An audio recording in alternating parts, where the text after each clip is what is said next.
particularly the people of Meghalaya. Now, as politicians and as people belonging to this political class, we are all responsible. We are all responsible to ensure that we defend and protect our ideals of democratic values and the cultural ethos, and always take cognizance of any voice of the people, listen to the people.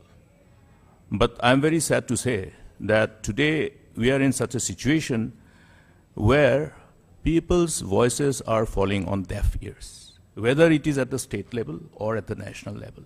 And that is something which we have not seen in the past. I have had a long innings in politics. I started very early at the age of 27 when I got elected as an MLA, 1993, completing almost 30 years of my innings in politics. And this is the time when, with this present dispensation of government, both at the state and the center, we see that the voices of people are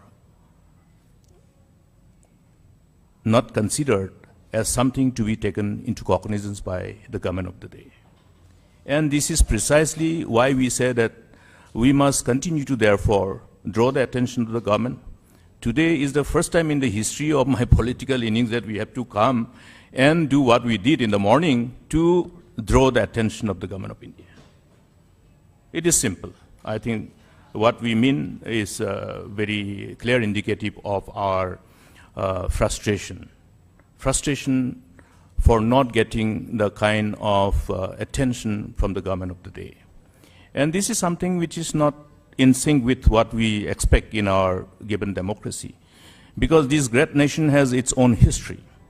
We may belong to a small state. Meghalaya is a very small state where we have 2 members in the Lok Sabha. So maybe we are insignificant in national politics, but we are significant because we belong to this great nation. Our forefathers decided to be part of this great nation. And we add to the flavor of the huge diversity of this great nation. And that is something which we are proud of. And therefore, irrespective of our size in terms of population, even though we are microscopic in terms of population, with the over 1 billion population of this great nation, our voices need to be taken into cognizance, so that we continue to add flavor to the huge diversity of great nation, and we become a part and parcel of the growth and progress and the story of growth and progress of this great nation. So you must have witnessed in the preceding months, for all those friends from the media who must have at least remained vigilant on what is happening in Northeast, that there has been instances of people trying to draw the attention of the government, of both the state governments, Meghalaya and Assam, in respect to the decision of both the state governments pertaining to their decision to resolve the long-pending border-related problem with the counterparts. In other words, to resolve the dispute pertaining to the areas of difference along Assam-Meghalaya border. Any resolution that we decide upon is to ensure that there is a kind of a situation where people feel or people find a reason to feel good about the decision of the government. We must do justice to all sections of people. And people of Assam and Meghalaya, we are like brothers. I used to say that when Assam catches cold, the Meghalaya sneezes, because we are integral part of this vibrant northeastern part of the country. And Meghalaya was a part of Assam, undivided Assam. Shillong was the capital of undivided Assam. And our forefathers wanted a different state. We achieved so. And after achieving the state, only one problem remained which was unresolved. That is the problem pertaining to the areas of difference along Assam-Meghalaya border. There are 12 areas of identified areas of difference.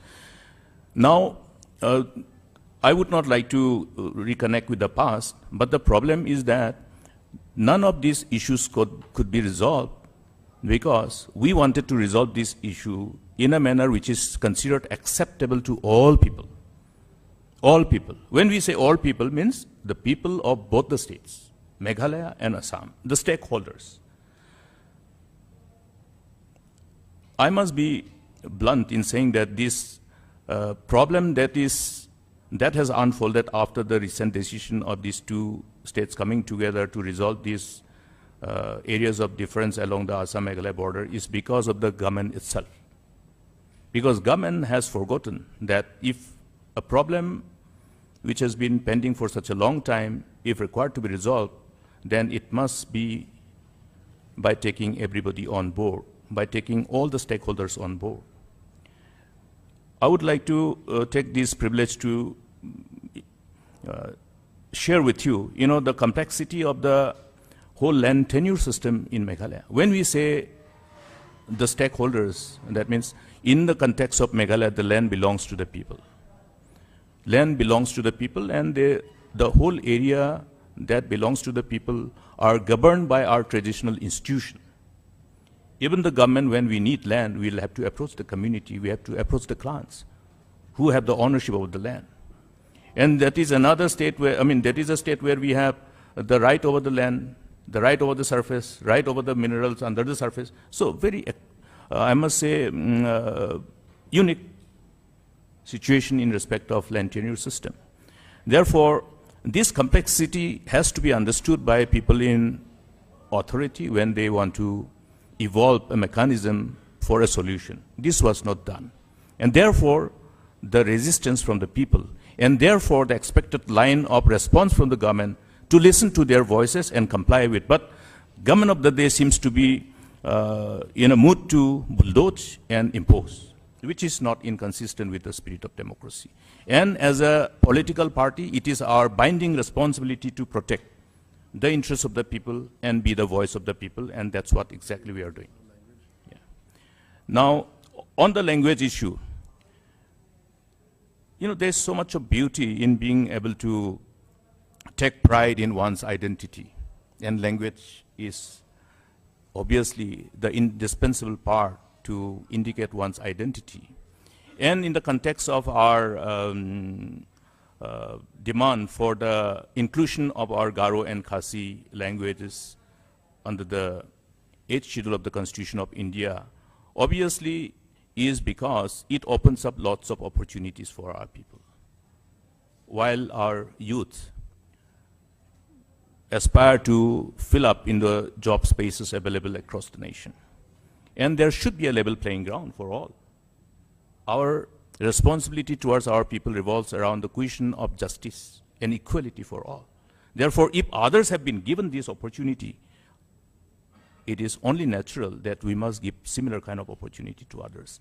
It is from that perspective that we all collectively took a resolution in the Legislative Assembly as mandated by the Constitution and submitted it before the Government of India to consider. But unfortunately, as I have said, the Government of India has not been responsive to this call. And that's the reason why we have to come this far and demonstrate today before the Parliament. And that's why we are here together. Thank you.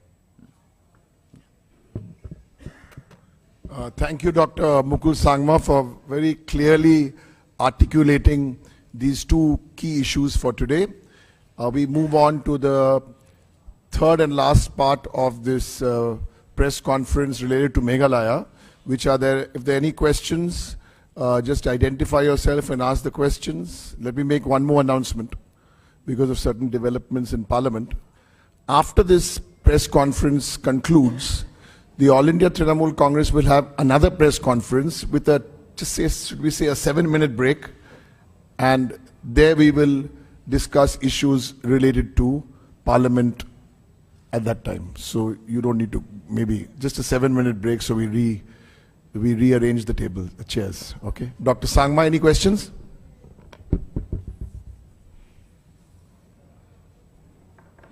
You explained it so well, there are no questions.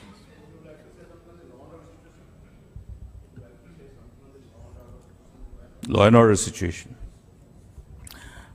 Well, I must at the outset congratulate the people of the state for enabling the government to restore peace. I think national media was a witness to what happened in Meghalaya in those preceding years when one of the lady was a victim of, the cruelty with which the terrorists were operating in the state of Meghalaya. We restored peace. And by 2018, 6th of March, when I handed over the charge of the government to a new incumbent government, the Meghalaya didn't have any more militant nor a terrorist organization operating. So that was the kind of turnaround that we created over the period of time when we had the privilege to be in the helm of affairs of governance. But today, with the kind of deprivation of the youth from getting into the job spaces available, there are disgruntlement, frustration, anger palpable amongst the youth. You must have seen what has happened on the Independence Day in Shillong itself, which has never ever been anticipated. Something of which we are not proud of, something of which we are ashamed of. That has happened. You have witnessed it. So the question of managing the law and order in the state of Meghalaya by the present dispensation, from what has happened in the preceding years and what you have witnessed as a nation, itself speaks for, it's self-explanatory about the incompetence and insensitivity of the government towards what's happening on the ground. Zero.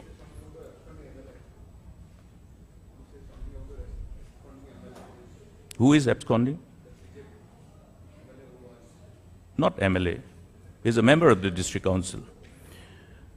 Well, I think if whatever alleged illegalities have been happening in that particular place in the capital town of West Garo Hills, I'm sure you will agree with me that it has not been happening only for 1 day or 2 days.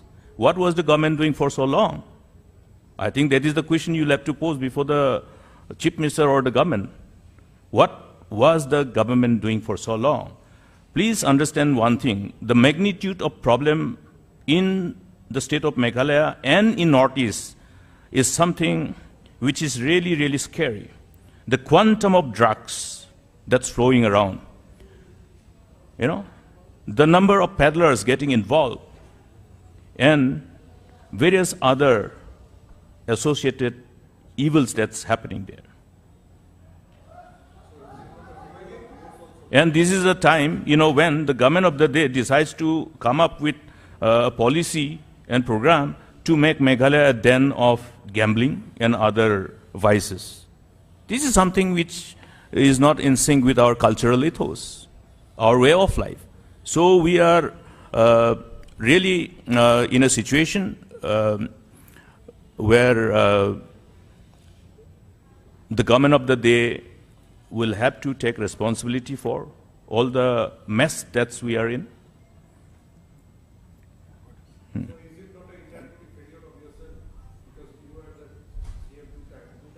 Yes. Now, when I took charge as Chief Minister on the 10th of April 2010, I inherited a state which was not in a very good shape. Okay. The band outfits were operating, dictating terms. Government employees, if transferred and posted to various areas across the state, first thing they would do is to find a way to reach political bosses to change the transfer and posting order, obviously because of the law and order situation. But as I have said, when there were innumerable militant outfits and two dreaded banned terrorist organizations operating in the state, we created a turnaround, and not even a single terrorist organization or a militant outfit was operating anymore on the day when I handed over the charge on 6th of March 2018. That means what? That means we were able to, despite the challenges of lawlessness, we were able to restore peace, generate hope and aspirations amongst the people, the feel-good factor amongst all people. Now tell me, across the nation, where you have similar kind of challenges, to have a turnaround within such a short time. Is it really possible? It's not possible. In fact, in course of number of the internal security meeting that we had with Government of India, I have shared with all our colleagues and Government of India that whatever the state of Meghalaya has adopted to deal with militancy, lawlessness and terrorism must be taken as a case study for Government of India and other states. I repeat, with pride, that whatever Government of Meghalaya during my time has done to deal with lawlessness, militancy and terrorism must be taken as a case study by any of the states who are still confronted by the similar challenges. Thank you. And what is your expectation? Okay. Last question. Yeah, my expectation is that... Questions? Just one second. Yes. So this recent issue where, the Meghalaya BJP vice president, a portal was created by the police which was run by, which is alleged to be run by this BJP Meghalaya vice president, Mr. Mara. So is the Trinamool, because, it's one of the largest opposition there now, breaking up the issue, what is it doing? I'm raking up this issue, yes. I have already said, if this has happened and this has been happening, what was the government doing? That is the indicative of what has been happening in the state. I think I have already mentioned about that. It's just the tip of the iceberg. Therefore, the government must pull up its shocks and then respond to the given situation and restore peace. I have not referred to only this instance. I have also referred to instance which the nation as a whole was able to witness with utmost sense of, what should I say? It was something which has never been expected to be seen on an Independence Day. Youth with AK-47 and gun moving around the state capital itself. So these are all indicative of the failure of the government and incompetence of the government. Thank you. Thank you. Thank you. My expectation is that I trust the people of the state of Meghalaya. I have full confidence and trust on the people of Meghalaya, and we proceed with our utmost sense of commitment and sincerity and honesty to continue to serve them. Thank you. Thank you, Dr. Mukul Sangma, and thank you to all my colleagues. With that, we conclude this part of the press conference of the All India Trinamool Congress on this one issue. We're going to take just a 5-minute. We're just going to take a 5-minute break. We're going to have another press conference just now on the issues arising out of developments in Parliament. Back in 5 minutes. Thank you.